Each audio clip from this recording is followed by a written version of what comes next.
Nalanta yung mga papaya natin dito, sisira.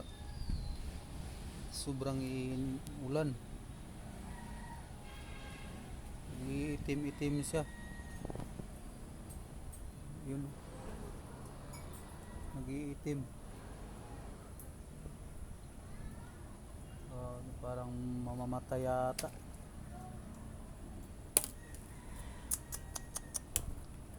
Sayang.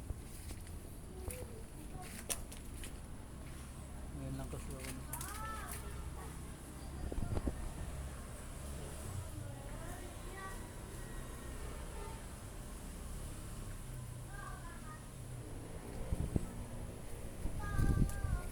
parang nasira siya.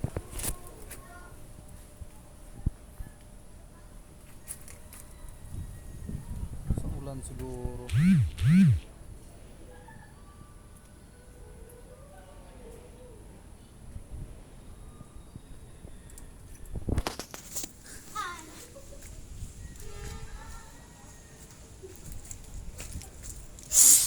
Itim-itim yung puno niya.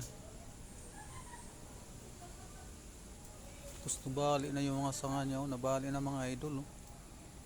Ayun, nababali siya. Ano kaya nangyari nito? Sa ulan siguro, araw-araw kasi umuulan. Marami pa namang bunga. Ayun.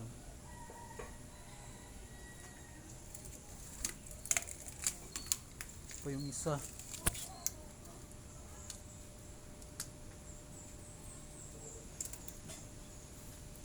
Parehas lang din. Nag-iitim-itim yung ano niya. Puno. Daming bulaklak po naman. Sira yata mga dun. Ulan naman ng maaga.